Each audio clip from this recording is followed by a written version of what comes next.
Assalamualaikum warahmatullahi wabarakatuh.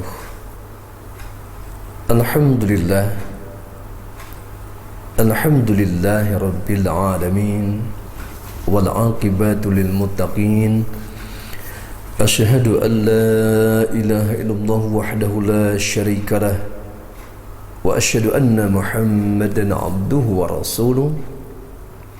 Allahumma salli wa sallim wa barik ala Sayyidina Muhammadin wa ala alihi wa sahbihi ajma'in. Amma ba'du. Faqad qala Allah Ta'ala fil Qur'anil Karim, A'udzu billahi minasy syaithanir rajim.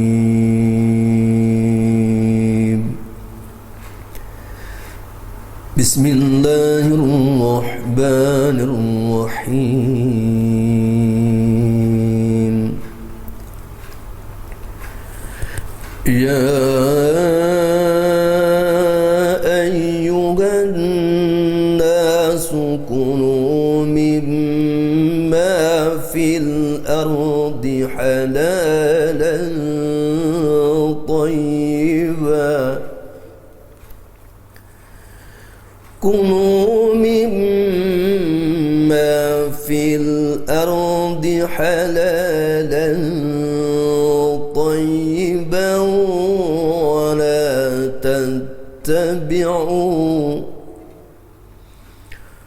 ولا تتبعوا خطوات الشيطان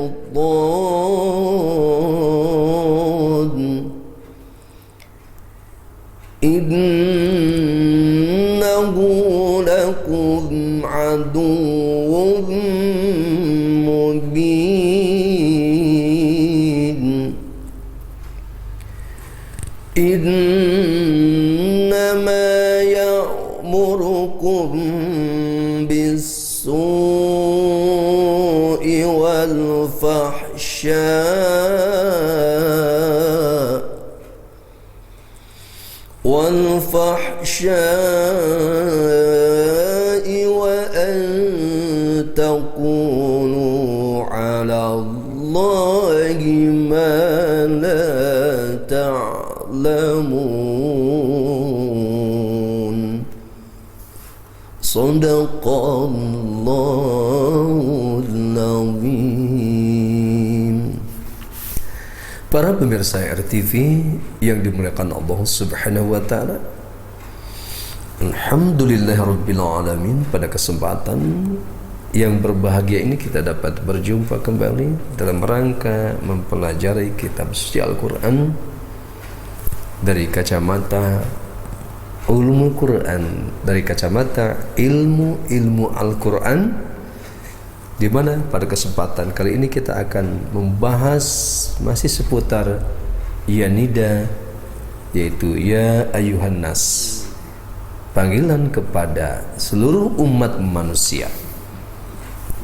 Sebuah ayat Al-Quran yang sangat luar biasa, yang sangat istimewa, memberikan tuntunan kepada kita agar dalam menempuh hidup ini, ya, di dunia yang sebentar, yang sementara ini, kita mendapatkan pencerahan, mendapatkan petunjuk jalan yang lurus, jalan yang benar, dan terhindar daripada kesesatan hidup.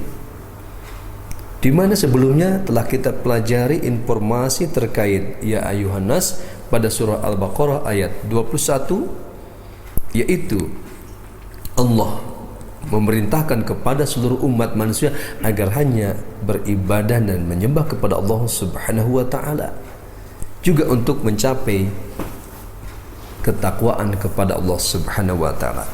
Nah, pada kesempatan kali ini kita akan membahas surah Al-Baqarah surah 2 ayat 168 dan seterusnya, memberikan sebuah informasi dalam menata kehidupan, baik dalam kehidupan sekupnya, ya, keluarga kecil, kemudian masyarakat, terlebih bangsa dan negara, khususnya negeri Indonesia tercinta ini. Allah memberikan informasi sekaligus perintah kepada kita semua, dimulai dengan A'udzu billahi minasyaitonir rajim. Ya ayyuhan nasu kulu mimma fil ard fil ardi halalan thayyiba. Wahai seluruh umat manusia, kulu, makanlah kamu semua, mimma, dari apa-apa, fil ardi, yang ada di bumi ini. Jadi Allah memberikan perintah kepada kita agar makan, dalam arti luas ya, termasuk mencari ya penghidupan ya, mencari nafkah yang ada di bumi ini dengan cara halalan thayyibah, dengan cara yang halal juga baik. Ayat ini Allah perintahkan mengajak kepada seluruh umat manusia ya, berbagai macam profesinya ya, berbagai macam jabatannya. Dan kita tahu bahwa dalam kehidupan ini memang sangat beragam ya, termasuk ya manusia yang mempunyai berbagai macam posisi atau kedudukan ya. Ada yang jadi pejabat, ada yang jadi rakyat ya, ada yang menjadi pengusaha ya, ada yang menjadi politisi, ada yang menjadi pedagang, petani. Nah, semua oleh ayat ini diberikan perintah oleh Allah Subhanahu wa taala agar kulu mimma fil ardi halalan thayyibah. Menjadi pedagang-pedagang yang jujur ya. Menjadi pejabat-pejabat yang jujur ya. Menjadi hakim, jaksa ya, pengacara yang penuh dengan kejujuran, dengan penuh keadilan. Supaya apa? Supaya bisa mencapai kulu mimma fil ardi halalan thayyiban. Juga para alim ulamanya, para ustadznya ya, para kiainya juga, agar mendapatkan kulu mimma fil ardi halalan thayyiban ya, berdakwahnya ya dengan penuh keikhlasan ya, dengan penuh tanggung jawab, memberikan pencerahan kepada masyarakat. Ini sangat penting untuk kita pahami ya, karena kita pun diingatkan salah satunya oleh karya Al-Imam Al-Ghazali ya, dalam kitab Ihya Ulumuddin itu ya, memberikan informasi bahwa ulama itu terbagi dua ya, ada ulama akhirat, ada ulama su yang disebut dengan ulama dunia. Ini menjadi sebuah renungan buat kita semua, agar siapapun kita, dimanapun kita, apapun posisi jabatan kita, bagaimana ketika kita mencari nafkah itu sandarannya adalah kulu mimma fil ardi halalan thayyibah. Bagaimana agar kita mendapatkan nafkah kita dari pekerjaan-pekerjaan kita itu, yaitu dengan cara yang halalan thayyibah. Ini sebuah perintah dari Allah Subhanahu wa taala agar tertata kehidupan yang penuh dengan kedamaian, yang penuh dengan ketentraman, yang penuh dengan kesejahteraan. Karena tentunya akan terjadi ya kesejahteraan apabila memang di antara kita semua konsepnya adalah mencari harta kehidupan kita dengan cara yang halalan thayyibah. Nah, dengan cara halalan thayyibah ini, satu sisi di samping akan memberikan keberkahan kepada kita semua, juga tentunya harta yang kita dapatkan, ketika mendapatkan harta yang banyak, itu pun akan mudah untuk mendermakannya. Kenapa? Karena memang caranya dengan cara halalan thayyibah. Karena setiap harta yang kita miliki itu ada hak-hak orang lain, termasuk untuk membantu saudara kita, termasuk untuk membantu orang-orang anak yatim, orang-orang miskin. Juga ketika hartanya berlebih, kita mempunyai kewajiban untuk mengeluarkan zakat malnya. Karena ketika kita mencari nafkah kita dengan cara halalan thayyibah itu, maka akan mudah untuk mengeluarkannya, untuk mendermakaannya. Karena tidak sedikit, mungkin salah satunya cara mencari nafkahnya itu tidak dengan cara halalan thayyibah, maka sulit untuk bisa menjadi orang-orang dermawan. Kebalikannya menjadi orang yang pelit, bakhil. Dalam bahasa Sundanya itu buntut kasir koret. Kenapa? Mungkin salah dalam mengambil hartanya.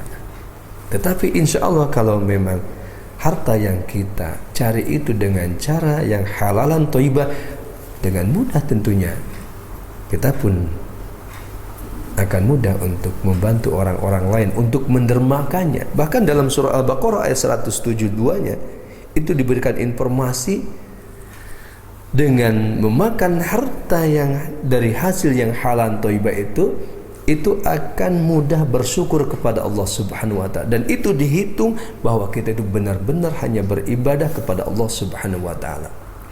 Tetapi sebaliknya, ketika kita mencari harta ya, untuk menghidupi kita, untuk menghidupi keluarga kita dengan cara yang tidak halal, tentunya ya, itu dianggap main-main dalam beribadah kepada Allah, dan tentunya sulit untuk bersyukur kepada Allah Subhanahu wa taala. Sebab itu ya, siapapun kita, dimanapun kita, ayat ini menjadi sebuah sandaran dalam kehidupan kita, sebuah introspeksi kepada diri kita masing-masing. Kalau misalkan sudah terlanjur mendapatkan hartanya dengan tidak halalan thayyibah, maka segera bertaubat buat kita semua, karena ampunan Allah sangat luas. Allah Maha Pengampun, Allah Maha Pengasih Penyayang.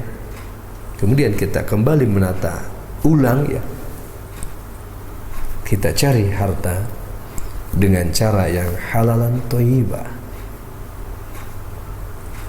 Ada yang berpendapat, wah, mencari yang subhatnya susah, apalagi yang halal. Tidak seperti itu.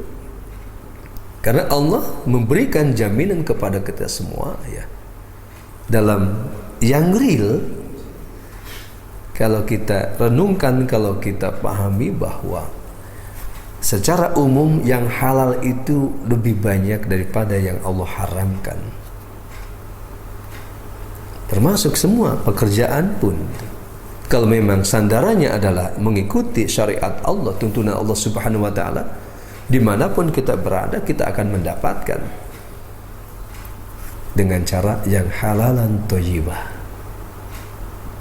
Memang sebuah godaan dunia tentunya ya, bagi kita semua ya, tetapi kita berupaya agar kita mempunyai keimanan yang kuat tadi ya, kita menjadi orang yang bertakwa. Pasti kita itu akan menghindari daripada mencari harta atau nafkah dengan cara yang tidak halalan thayyibah, karena konsekuensinya berakibat langsung tadi kepada kita semua.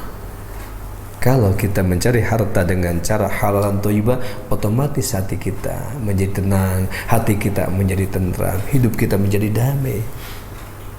Dan sebaliknya, ketika kita dalam mencari nafkah kita dengan cara yang tidak halal, maka kehidupan kita tentunya tidak akan mencapai hidup yang damai, justru penuh dengan kegelisahan ya, penuh dengan problematika.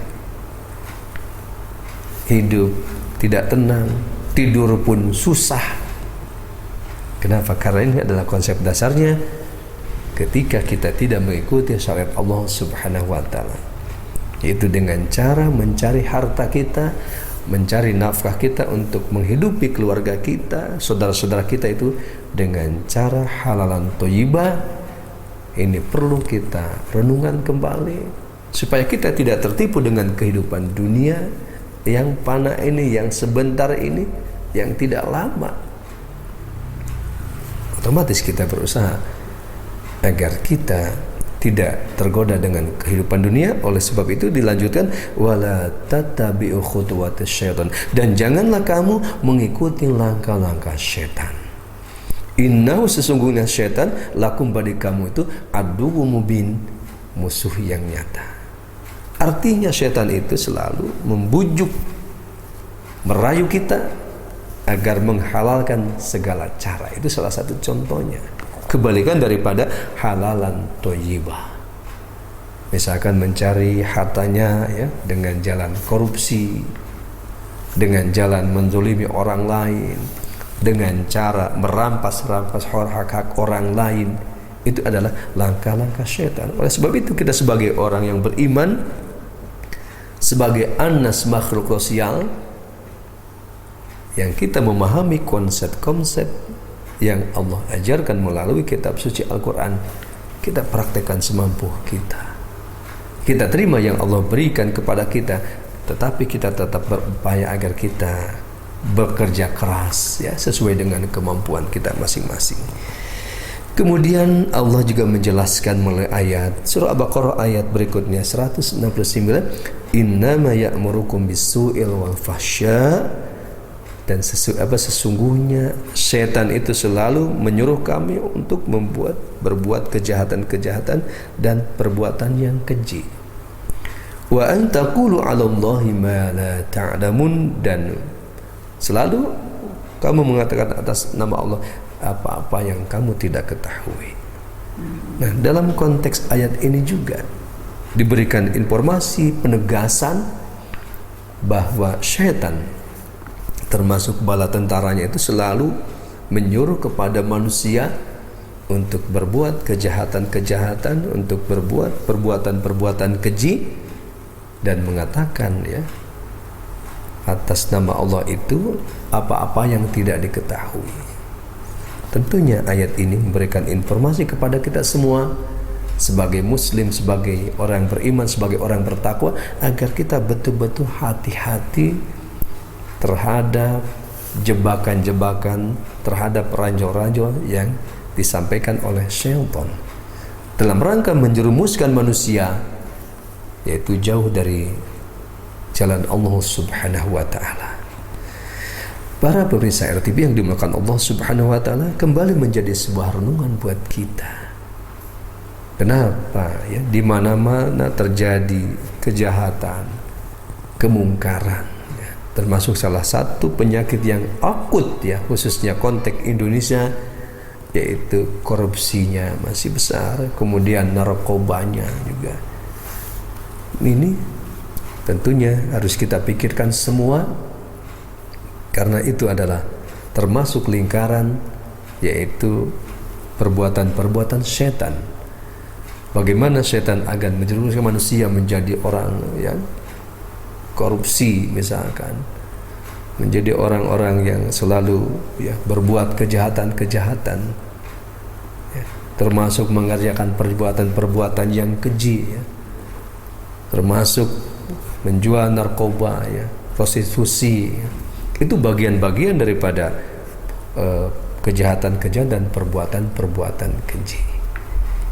Juga mengatakan atas nama Allah itu apa yang tidak ketahui, artinya memutarbalikan fakta. Dianggap kejahatan-kejahatan itu menjadi sebuah kebaikan-kebaikan. Itu salah satu contoh bagaimana setan itu memberikan perangkap ya, sehingga banyak manusia yang terjerumus ya. Harusnya kita itu menjadikan setan menjadi musuh, tetapi ternyata banyak yang menjadikan setan sebagai sahabat-sahabat. Na'udzubillah min dzalik. Nah, kemudian juga kenapa banyak manusia itu terperangkap dengan rayuan-rayuan setan? Karena salah satunya itu yaitu wa idza qila lahum ittabi'u ma anzalallahu qalu bal nattabi'u ma alaina alaihi aba'ana. Dan apabila dikatakan kepada mereka, ikutlah kepada apa-apa yang Allah turunkan kepada kamu, mereka menjawab, oh kami mengikuti ya aturan-aturan yang ada pada nenek moyang kita. awalau kana aba'uhum la yaqiluna syai'aw wa la yahtadun. Sekalipun nenek moyang mereka itu ya tidak mampu menggunakan akal sehatnya, juga tidak mendapatkan petunjuk. Nah, ini yang menjadi permasalahan. Kenapa banyak manusia itu ya terjerumus ya pada lingkaran-lingkaran syaitan? Karena salah satunya itu tidak mengikuti aturan-aturan yang Allah turunkan, khususnya melalui kitab suci Al-Quran ini. Mengikuti nenek moyang mereka, walaupun nenek moyang mereka itu tidak mempunyai ya akal yang benar ya, tidak mempunyai akal yang sehat, juga tidak termasuk orang-orang yang mendapatkan petunjuk. Ini kuncinya tentunya kita semua agar kita terhindar daripada rayuan syaitan ya. Pertama ada konsepnya itu begitu sangat sederhana, tapi ini adalah sangat penting, yaitu kulu mimma fil ardi halalan thayyibah. Ini konsep pertama, bagaimana agar kita itu terlepas daripada rayuan syaitan, bujukan syaitan. Nah, yang pertama yang harus kita lakukan adalah dalam rangka kita mencari nafkah, mencari dunia ini dengan cara yang halalan thayyibah. Kemudian sedikit banyak di sela-sela kesibukan kita, aktivitas kita, mungkin kita banyak pekerjaannya ya, banyak kegiatannya, tetapi kita pun harus meluangkan waktu ya untuk mempelajari kitab suci Al-Quran. Supaya apa? Supaya kita mendapatkan pencerahan, mendapatkan penerangan. Kenapa? Karena Al-Quran memberikan petunjuk kepada kita semua melalui ayat-ayatnya yang tersebar di berbagai macam surah. Al-Quran memberikan solusi terhadap kehidupan kita, termasuk yang pernah kita kaji dalam surah Ibrahim ayat 1-3 diberikan informasi bahwa Al-Quran secara khusus Allah turunkan kepada baginda Nabi Muhammad SAW untuk mengeluarkan manusia dari kegelapan-kegelapan menuju cahaya yang terang benderang, menuju keimanan yang sempurna. Juga melalui ayat-ayatnya sedikit demi sedikit dirinci yang menjadikan pedoman buat kita semua. Salah satunya adalah bagaimana agar kita bisa melebur, bisa masuk kepada ayat-ayat Al-Quran tersebut. Sebagaimana telah kita kaji sebagian, kita hidup adalah mencocokkan dengan mengetahui tuntunan-tuntunan kitab suci Al-Quran ini ya, kita melebur masuk ke dalamnya, kita mencocokkan pribadi kita kepada kitab suci Al-Quran. Yaitu salah satu contohnya adalah agar kita beriman kepada yang gaib. Puncak beriman kepada yang gaib yaitu beriman kepada Allah Subhanahu wa taala. Bukti beriman kepada Allah Subhanahu wa taala kita dengan melaksanakan ibadah salat, baik salat wajib maupun salat sunnah.